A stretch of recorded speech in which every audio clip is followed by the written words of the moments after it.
Welcome everyone to the 2023 OER Faculty Institute. I'm Jeff Kane from Clover Park Technical College, and I am here with Kristen Copeland, the world's greatest boss at the Teaching and Learning Center at Clover Park Technical College, and Ronald Lethko, who is AKA Dr. Funkenstein, turning the tunes tonight. So we're going to go ahead and get started, and I would like to bring Kristen Copeland to the microphone. Thanks, Jeff. Hi, everyone. So I am here at Clover Park as the Director of Teaching and Learning, and we started this effort last year with our OER Faculty Institute, and it was a great time and experience, and we were excited to put this on again this year, and we're very thankful for this opportunity for collaboration. Many of you jumped right up and volunteered to participate or present, and we're very thankful for that. We know that OER is a huge impact on our students with their financial well-being, their mental health, even having things available right off the bat for the quarter. And then also it's helpful for faculty to reduce maybe those time considerations for them and getting assignments that are open education practices also. So we're really encouraged to see you all here. We have quite a few people that I'm sure will keep continuing to join throughout the day. I know that, we did our best to do this at a time where the most people can come, but it's also why we're recording so that we can make this available, openly available to everyone after the Institute. So I just want to quickly give thanks to Jeff for coordinating this. He did the lion's share of the work, discussing with everyone and getting the presenters and creating the agenda. I also want to thank Ronald for doing our graphics and contributing as well. And we have a great team at Clover Park, and I'm very thankful that we have a team where we can support faculty, and in turn, we're supporting our students the best possible way. So thank you to the faculty that are here. I see 1, 2, 3, 4, about 6 or 7 from Clover Park already that have joined. I know there's a few that are joining after classes this morning. And those of you who are joining from other institutions and you're on your quarter break, we appreciate you all being here also. So just thank you. And I really am excited to hear all the presentations over the next few days and to hear you all in our discussions and in the chat. Please feel free to use the chat as much as possible. We'll be monitoring the chat, and hopefully we'll have some time to ask some of the presenters a few questions. So feel free to enjoy this time, come in and out as you need to. We will keep the room open during lunch, so you don't have to go all the way out and come back in if you don't want to, but we just want this to be what you need. And so thank you all again for being here, and a big thanks to our presenters. And I think we're going back to Jeff to introduce our first presenter.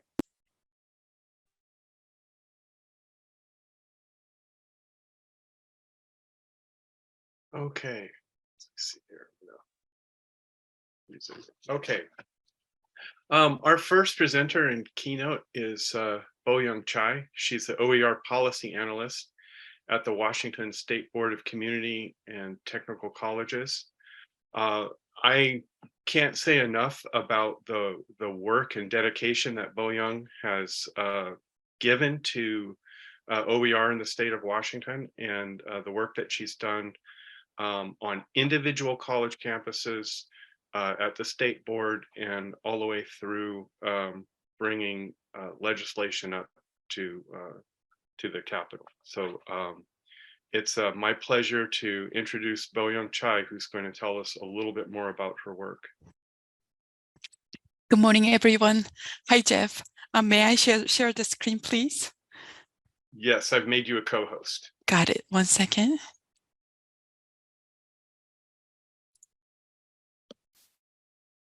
Hi, can you all see the screen I'm sharing? It has slide and says Open Washington. Yes, we can see that. That's perfect. Oh, well, so thank you so much for this opportunity. I'm so excited to be here.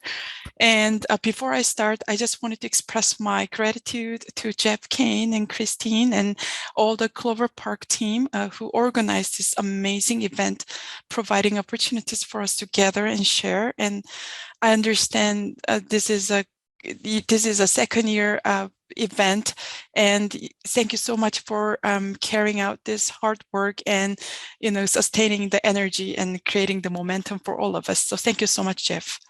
So today, as a keynote, I would like to share the current structure, vision, and opportunities available at the state level.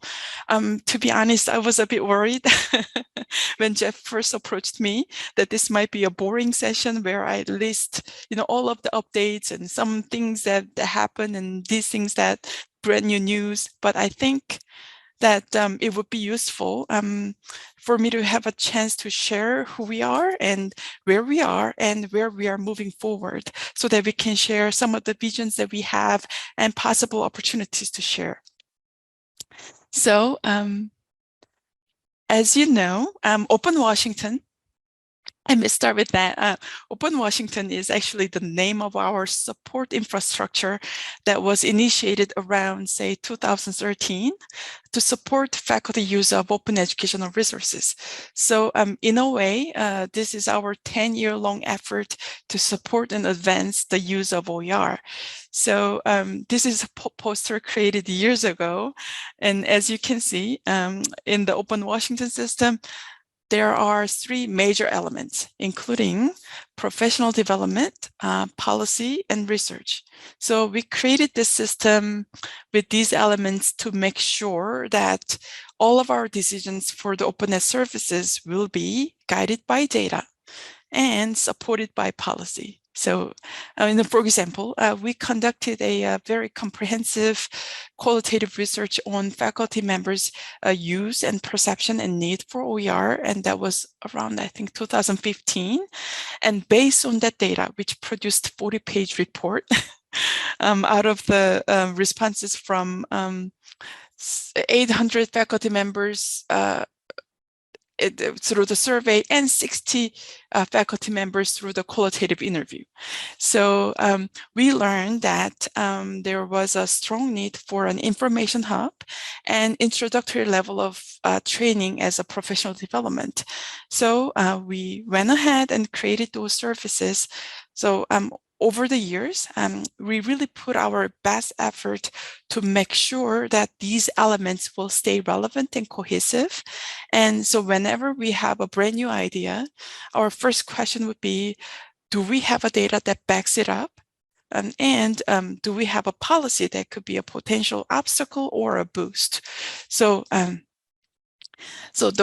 this poster actually illustrates our very intentional effort to make sure that whatever we come up with, any statewide initiative will be data-driven and supported by policy.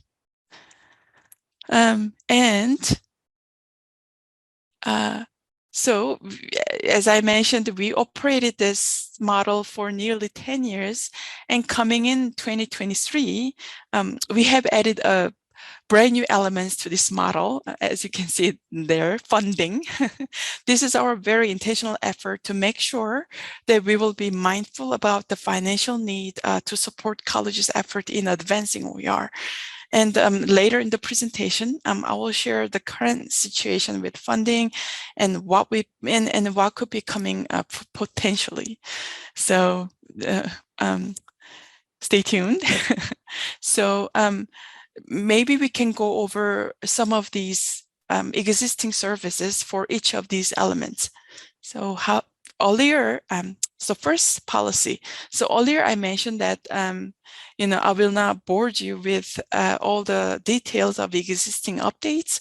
So I brought you some of the initiatives that could be most relevant to you faculty members and all of the college administrators.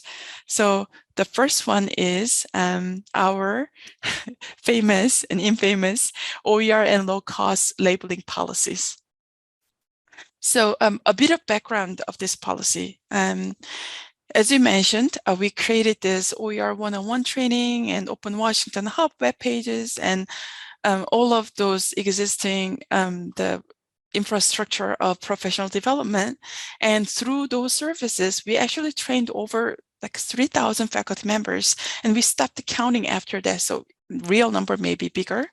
And after all that effort, we realized that open educational resources still remain as a random opportunities for the students. So you have to be really lucky to accidentally sign up for the courses that happen to be taught by the faculty members who chose open educational resources or any other low-cost materials. So we saw that as an equity issue, and we started to work to see if there is a way to mark these courses in the class registration system so that students can make informed choices. So that was the whole background of this work. And and then so we actually started with the and then as we moved through with that work in 2017 and 2020, Washington legislatures passed that policy as state law that requires all of our colleges to mark the courses that use open educational resources and low-cost materials that are $50 or less. So, good thing is, was our system was already on our way to establish those policies. And we already went through 4 rounds of statewide surveys with faculty members, administrators, and one of them was with our students, our community and technical college students. And that survey received over 10,050 responses in just about 2 months. So it was a student survey that identified the $50 threshold for the law cost.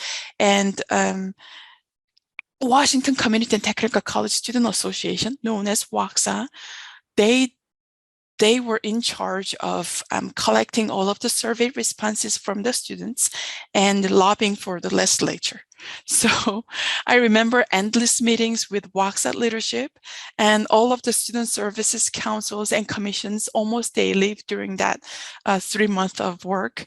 And so at the end of system-wide collaboration, we finally arrived at the fully established implementation guide for the OER and low-cost labeling policies. And I'm not going to actually go over what that policy exactly entails, because that's an 8-page document.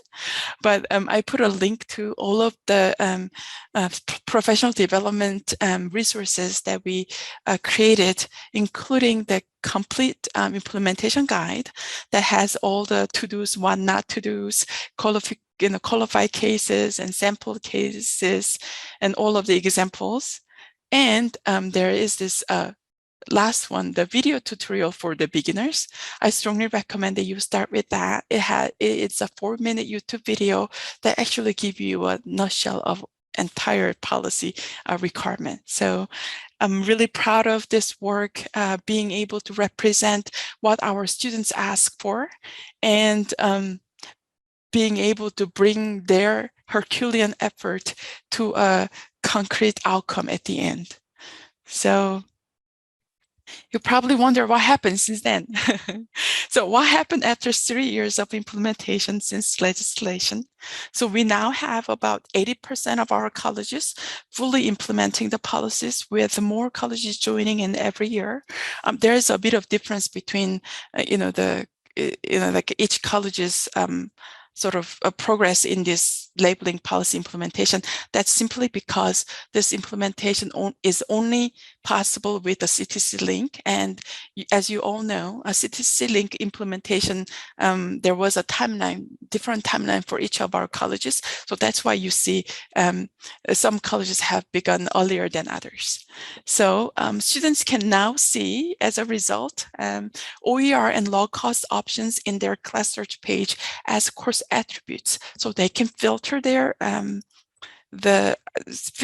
class search page with those two course attributes, and only be able to, and now be able to make very informed decisions. So the beauty of this system is that, among many beauties of this system, is that it is fully integrated into the CTC link, which allows us to collect the data at the state level on the total number of class sections labeled OER and log costs, and the students' enrollment on those class sections. So look at that. I'm very proud to be able to share this outcome of OER and log cost labeling policies. So according to our data service department, in fiscal year 21 and 22, we have over 5,000 class sections use OER with close to 60,000 students enrolled. And additionally, over 3,000 class sections use low-cost materials with close to 40,000 students enrolled, and that leading to about 10 million in savings for students. And moving to fiscal year 22 and 23, including the data from summer 22, winter 23, nearly 6,000 class sections use OER with over 7,000 students enrolled. And for the low-cost classes, there are 4,000 class sections adopted low-cost materials, and then total number of student enrollment is very close to 50,000, and that resulting in estimated student saving about $12 million.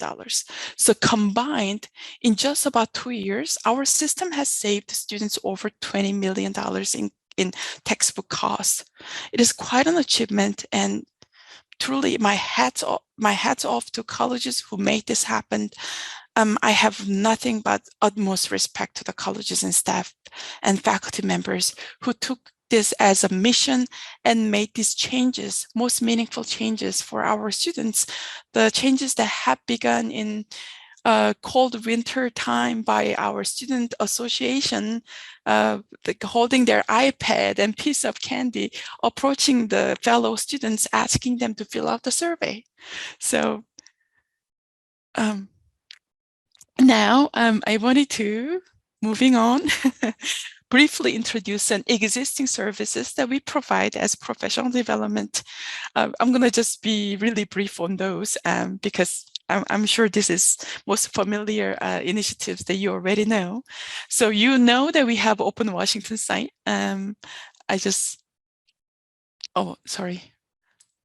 Open Washington site, which we use as a main hub to share resources. And I understand it looks a bit outdated, but it has been going through some major restructuring behind the scene now, and the new Open Washington site with completely new look and information will be released this fall, so coming soon. But meanwhile, even with this old site, there are a lot of really nice features that you can utilize. Of course, there is this Learn OER page where you can see complete tutorials about how to find and use open educational resources.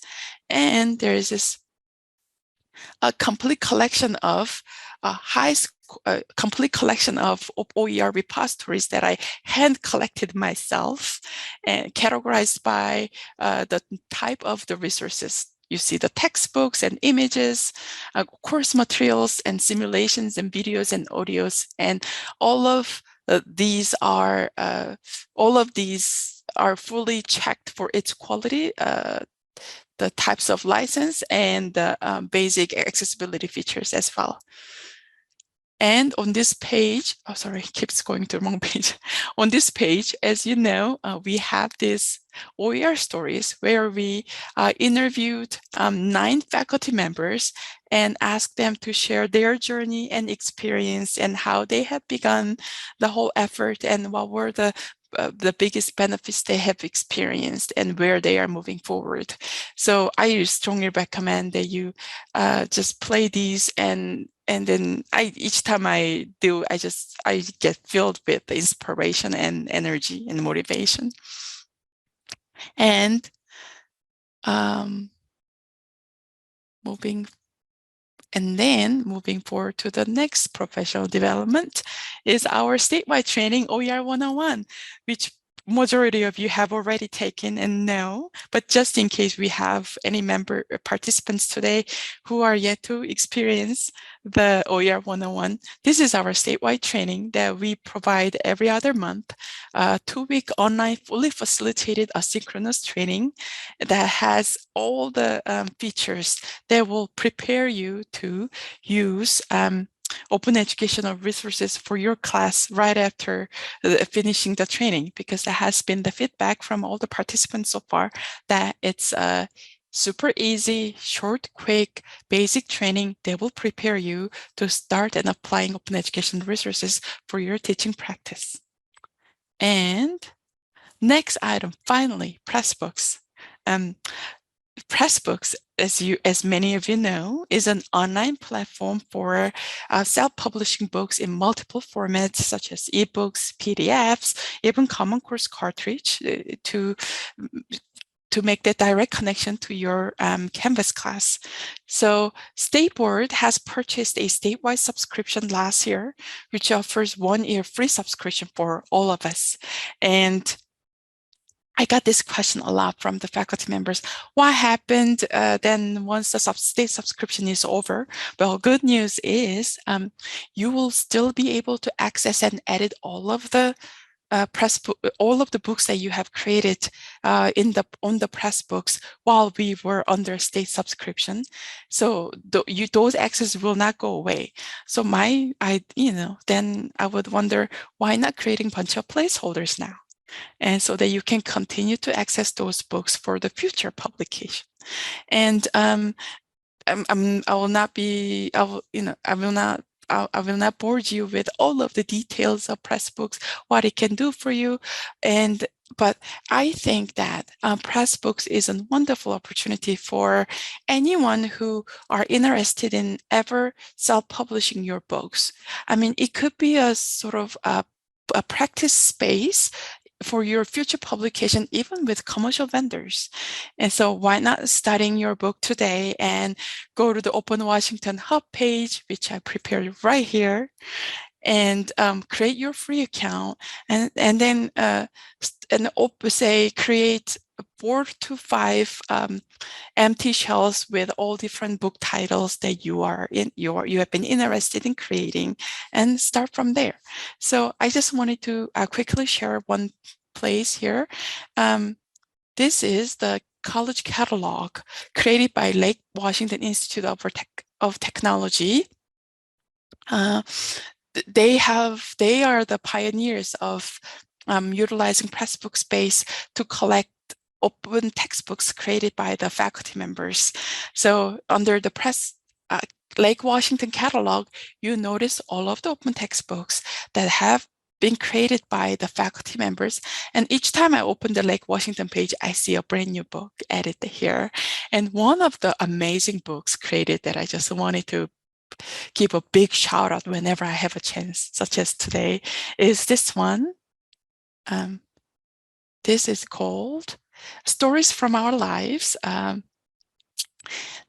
this book, it has been, it is a collection of all of the stories from the students. So the faculty members invited students as a co-author of this book, and she collected the stories from the students and collaborated with other students who are taking graphics classes. So created this huge collaborative project, and and this is, to me, this is a perfect example of how open pedagogy works in a real situation, in a real teaching practice.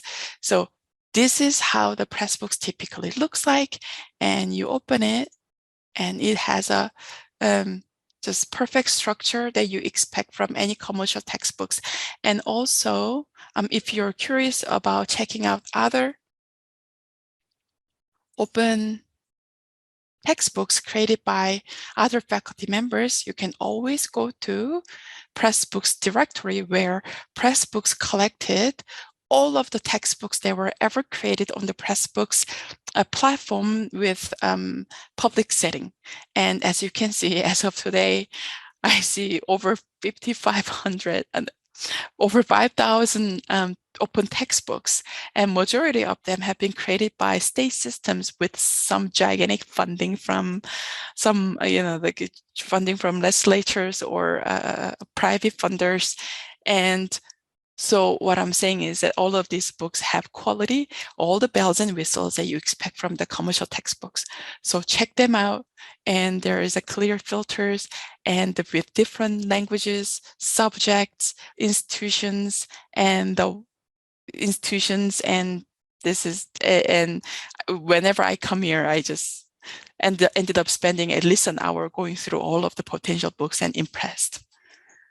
So, that's some extended introduction about our Pressbooks initiative.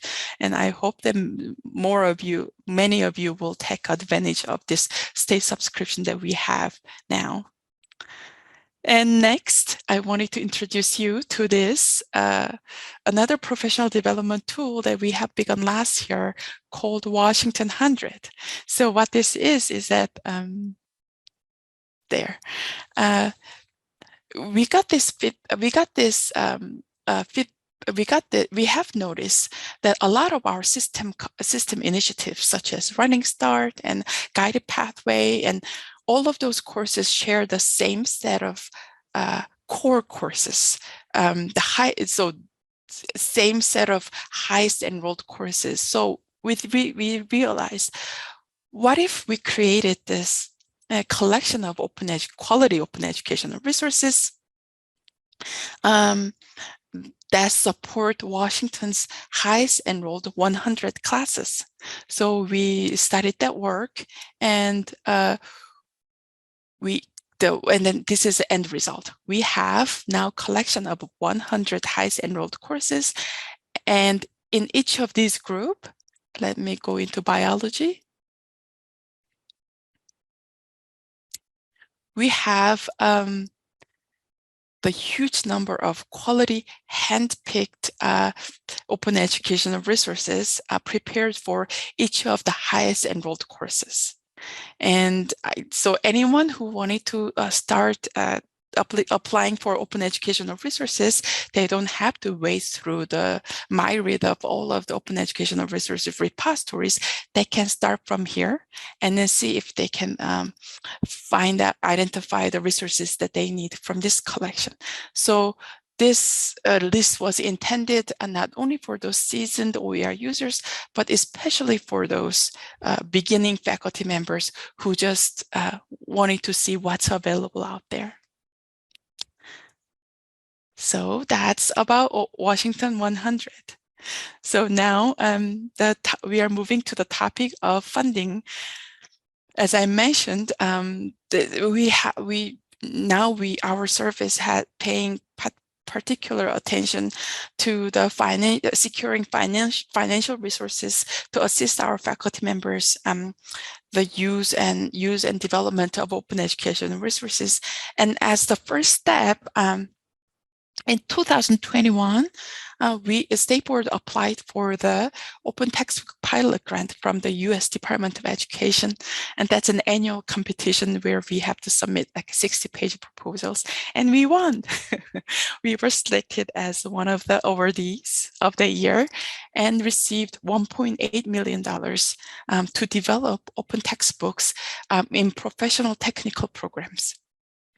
So as you all know, professional technical programs are are preparing our students for the industries. So therefore, most of them are about getting your hands dirty kind of classes, really hands-on applications. But majority of our PropTech courses still start with the basic one-on-one level principle focused classes. And for those one-on-one classes, they do use commercial textbooks like Introduction to Welding and Introduction to Machining. And those commercial textbooks typically cost about $150 to $200. And as many of you know, our PropTech professional technical programs, our PropTech is our system, our Washington Community and Technical College system is a home to at least 40,000 economically disadvantaged PropTech students, which takes up about over 30% of all PropTech students. So for them, the textbook that costing up to $200 is really a big significant obstacle. So we wanted to provide this set of open textbooks to relieve our PropTech students from the financial stress. And not only that,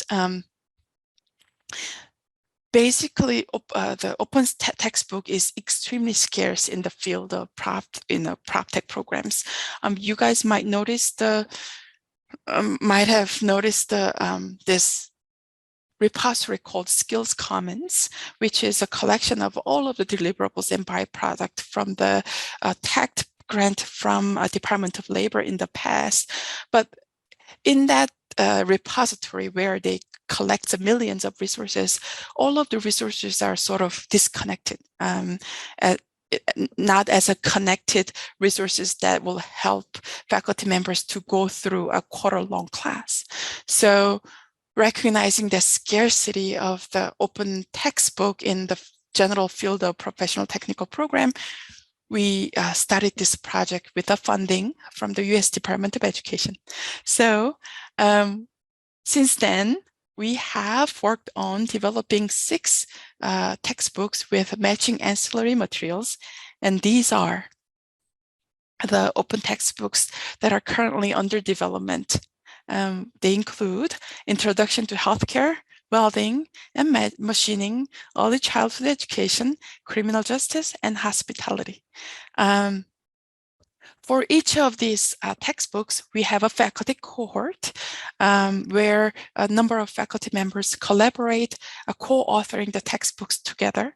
And we have a support teams to help them to make sure that all of the textbooks created will be pedagogically meaningful, accessible, and copyright cleared, and utilizing open educational resources in a really safe way. So in a pedagogical way. So that's where we are with this project, and we are really excited to see the result of these textbooks. For example, Introduction to Welding textbook, we see close to 800 pages now, with a super excited, the passionate faculty members, and that's the situation for all of this textbook as well. So really. Stay tuned and see where these textbooks will lead us to. And the reason that I brought this up to you is because of the potential possibility to develop another 6 to 7 textbooks for the future, possibly from next year. The reason this is kind of, so we don't have a guaranteed extended funding for the next phase, but we have made a lot of efforts this year to extend this funding, for example, by applying for another, the Open Textbook Pilot grant from the Department of Education, which we will know the result sometime this December. And we are trying to secure another funding from the Washington State Legislature, and which is being included into the state board budget package to be submitted to the Washington legislatures. So I'm being very hopeful that one of the efforts will work out. They will be able to extend this project for the upcoming 3 years, and And we are in the process of collecting the potential textbooks to develop for the Open PropTech project phase 2. And these, the ones on the second column, are the potential textbooks that we have put in our list. They are not fully confirmed, but we are in the process of identifying the list, and these are some of the potential textbooks that met our criteria, such as there has to be, the courses have to be commonly offered throughout the colleges, and it should have a high enrollment, and it should be, and there should be a meaningful outcome of using the introductory textbooks. So that's where you guys are all coming from. You are invited, and we desperately need your help. If you are a faculty member in professional technical program, or an administrator, or a dean, or any member of the professional technical program community of our system, and if you know anybody, or if yourself have a book title that you have been working on, or a book idea that you have been always dreaming of, or if you are member of a team or leading a team of faculty members who have studied or who always wanted to study an authoring process of your dream open textbooks in the professional technical program, please reach out to me. And reach out to me. Even if there is no guaranteed project to begin immediately, once we have the list of textbooks to develop, once we secure the funding, we'll be able to start the project immediately. For example, you see that the books here, the Introduction to Early Childhood Education, and the Hospitality and Machining, these 3 books were not actually initially part of the Open PropTech phase 1. But last year, as we were securing some supplemental funding, we were able to fund 3 more books. And these were the books that were in communication with us a year before. So when the supplemental funding arrived, we thought we had a list of courses ready to jump in. So what I would really love from this community is start having communication with us, and then letting us know your exciting ideas and where you currently are. Then we can have this conversation and build a list of potential courses together. So you are so dearly invited, and we would love to start communication with you.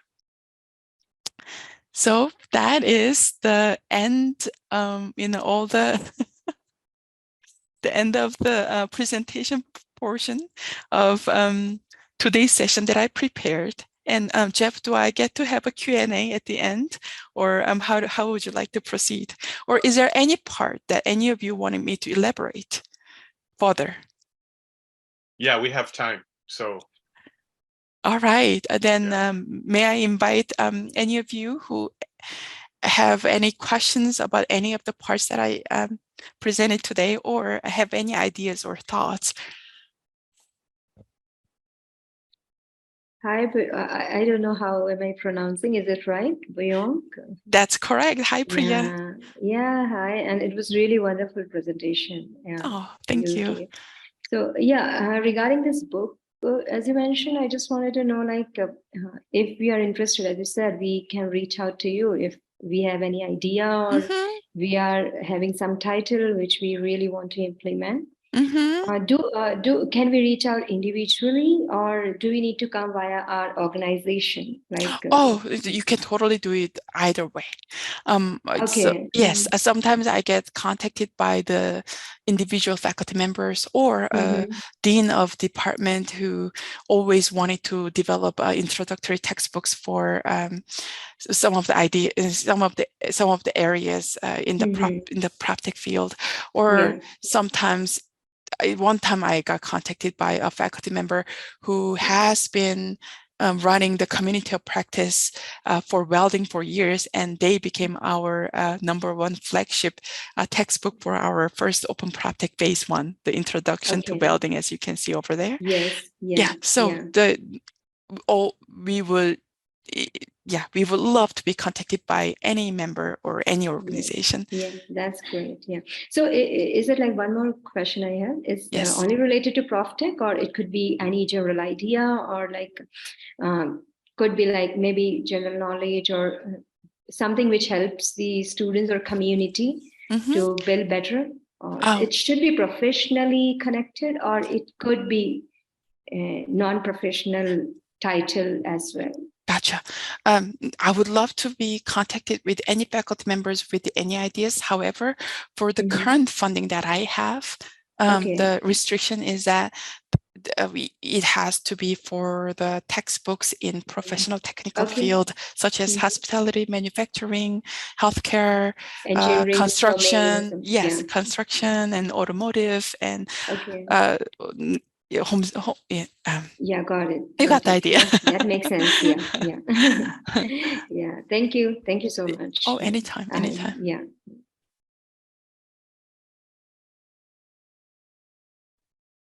Any other thoughts, suggestions, questions? Yeah, I'm interested in so I was I was working here in Washington State when you just started moving on the getting courses flagged for being low cost. And what I was first, I remember hearing some faculty at a community college I won't name say, this is unfair because the students are going to be might not want to take my class, right? And I, of course, thought, well, maybe you should be thinking about getting something that lowers the cost of access. But my question is, did you see an uptick in faculty adopting OER afterwards? Yes. I'm so glad you brought that up. Thank you, Jeff. First of all, about some of the faculty members initially felt that it may be unfair. My courses may have less visibility than. The reality is that the OER and low-cost labeling as a course attributes are one of the 20 or so course attributes presented to students. So, including, the time of the class, types of the class, and the date of the class. So there are so many other factors that students take into consideration as they make choices. So it's unlikely that students will choose the course solely for the sake of the cost. So I just wanted to, so that your course might be just appealing to students for the sake of the type of classes and the time and date of the classes. And also uptake, as Jeff mentioned, I've got this feedback a lot from the faculty members that they brought this low cost label to their publishers that they've worked with over the years, and used that as a leverage to actually lower the cost of the textbooks that they have always used for years. They were surprised that publishers were willing to cut down the cost of $100 textbook into suddenly $50. That was never available before, but it has been nice additional leverage and the power that influence that our college faculty members didn't have in negotiating with the publishers before. So I've heard those sort of victory stories a lot from the faculty members, and also a lot of faculty members who have utilized open educational resources. This policy does offer a nice incentive to recognize their effort. There might not be any extreme. This actually satisfies. This actually recognizes not only their effort to provide more affordable course materials, but also their way to communicate with the students that these are the efforts that I consider very important with my course.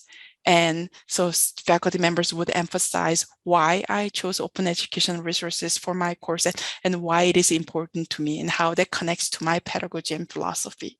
So I've heard that this label actually worked as a nice tool for communicating about those values as well.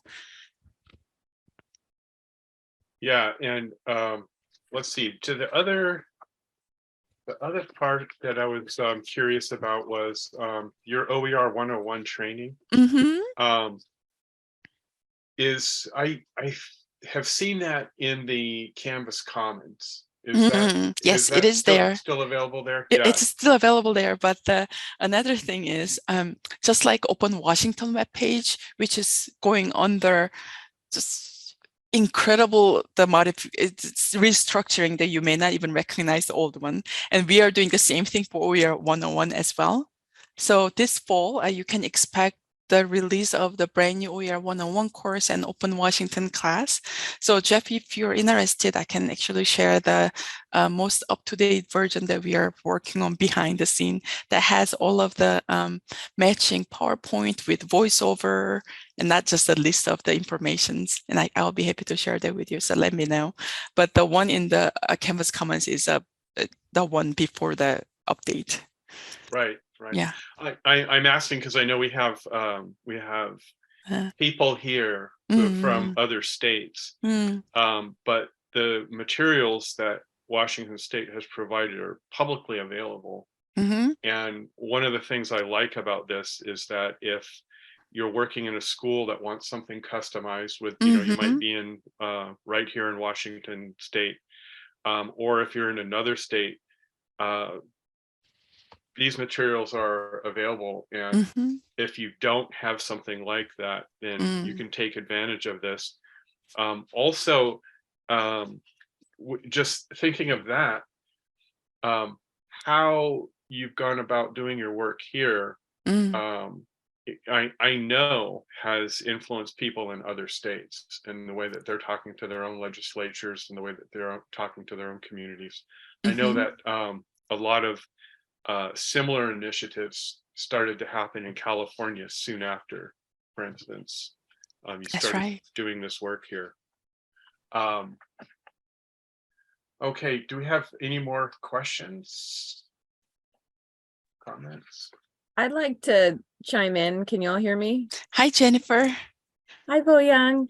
So I'm Jennifer Snook-Brown. I'm the OER librarian at TCC, Tacoma Community College. And I don't have a question, but I wanted to give a thank you to you, Boyoung, and Open Washington, because it's been, I really appreciate your how you reviewed the last 10 years, which is an amazing 10 years of accomplishments, and the deep dive, because I remember that report like in 2015 that came out, which was a factor in me coming to Washington State as well in 2016 to TCC. And I appreciated the deep dive into the student government at all the colleges with the low cost labeling work and the recognition of yes, it was on the ground, actually in the hallways, trying to get students to fill that out, and the work that we did for that advocacy. And I appreciate that long lens and how it's led to funding, and it's really inspirational, and it's really meaningful to have such a strong system of sustainable support at the state level, because it helps make our work possible at the individual level. So I just wanted to say a thank you, and just years of inspiration. Thank you so much, Jennifer. You as well has been my inspiration for over the years, and I don't know if it is the moment to mention, but Tacoma and then your college has been the one with the highest number of the OER labeled class sections in the whole for the past 2 years, for every single quarter.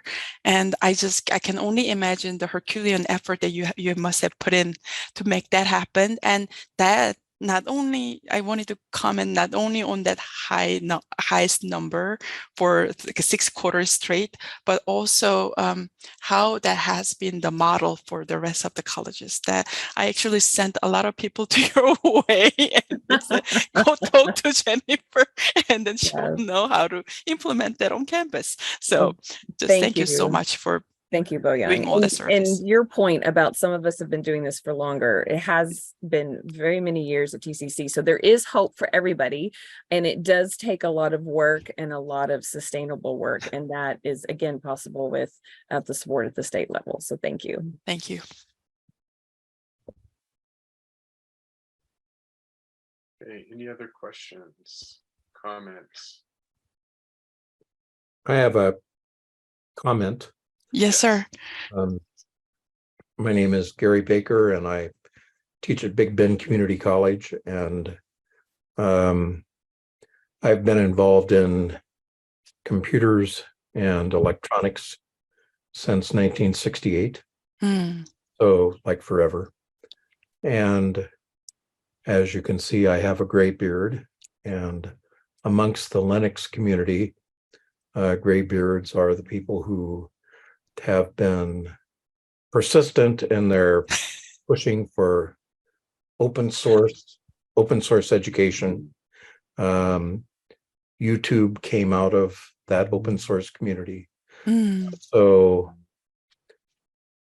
and the evolution of low-cost hardware and now lots of free documentation and free software means that people learning electronics, computers, microcontrollers, that cost is no longer a barrier.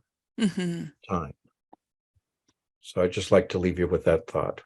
Thank you, Gary. Thank you for commenting that. You're right that for the folks in the world of computer science and coding, open source movies, no surprise. It started like in the 1980s there.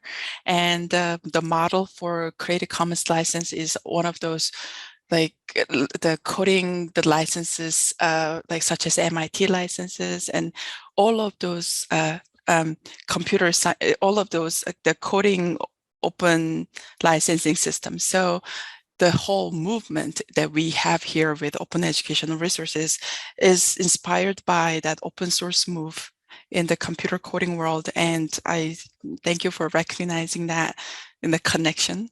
And I'm hoping that with this the advancement of open educational resources in the system like ours have one very primary goal, which is textbook affordability. But I know that it has more potential beyond just addressing that affordability. It's more about sharing knowledge and progressing it together as a community and group, and being that knowledge base for one another. So thank you for making the comment and sharing some history.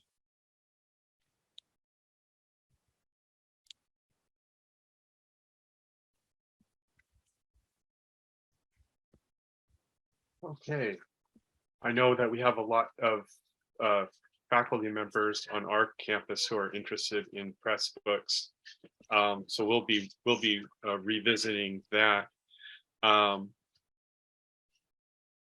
Any last comment? Are we good? Okay. So at 10 o'clock, we have Maggie Lynch is going to be talking about the importance of an open pedagogy community of practice. Sue Wozniak is going to be talking about press books. And then later after lunch, we've got Priya is going to talk more about open education resource licenses. And then we have Regina Blasberg talking about OER with HyFlex and water systems technology. And we end with a panel discussion with Ryer Banta, Marissa Petrich, and Sue Wozniak, who are librarians. So we're going to get the librarian perspective today too. Okay, let's go ahead and we'll take a few minutes a few minutes break here. And feel free to, yes, thank you, Boyoung, for your Thank you, presentation everyone. and your Yes, participation. it was an honor. Thank you so much. And for those of you who wanted to connect me with immediately, I'll be actually out of office for the next 3 weeks for my vacation that was that has been long waited. So talk to you all in September, first week of September, if you wanted to connect with me. Thank you.